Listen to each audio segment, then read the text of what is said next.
जिस घर में नारी शक्ति का सम्मान हो, जिस घर में नारी को पूजा जाए, उनका रक्षा किया जाए, उस घर में देवी देवता भी प्रसन्न होकर के उस घर में प्रवेश कर जाते हैं। इसलिए मैं आपसे निवेदन करूंगी, अपने घर में सदैव नारी शक्ति का सम्मान करें, नारी के ऊपर कभी हाथ ना उठाएं। जिस घर में नारी शक्ति दुखी है, उस घर में कभी लक्ष्मी जी आ ही नहीं सकती।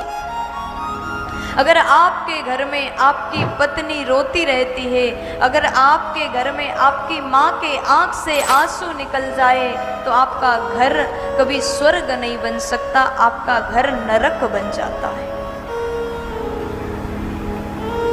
घर की लक्ष्मी सदैव मुस्कुराती हुई रहे, घर की लक्ष्मी सदैव प्रसन्न होकर के रहे, ऐसे घर में धन धान्य की कभी कमी नहीं होगी।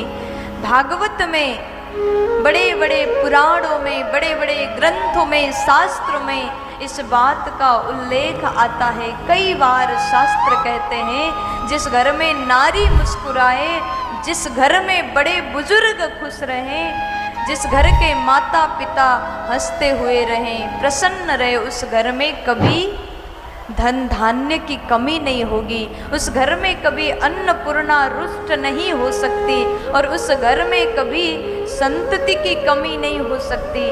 उस घर में हर चीज की कृपा बनी रहती, जिस घर के माता पिता प्रसन्न रहते हैं, जिस घर की नारी प्रसन्न रहते हैं।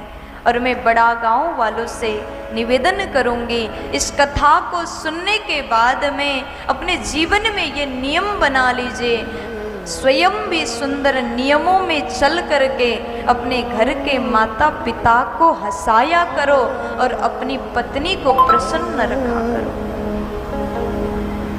फिर देखना आपके घर में कभी किसी प्रकार की कमी नहीं आएगी। एक बार जोर से बोल दीजिए, राधे राधे।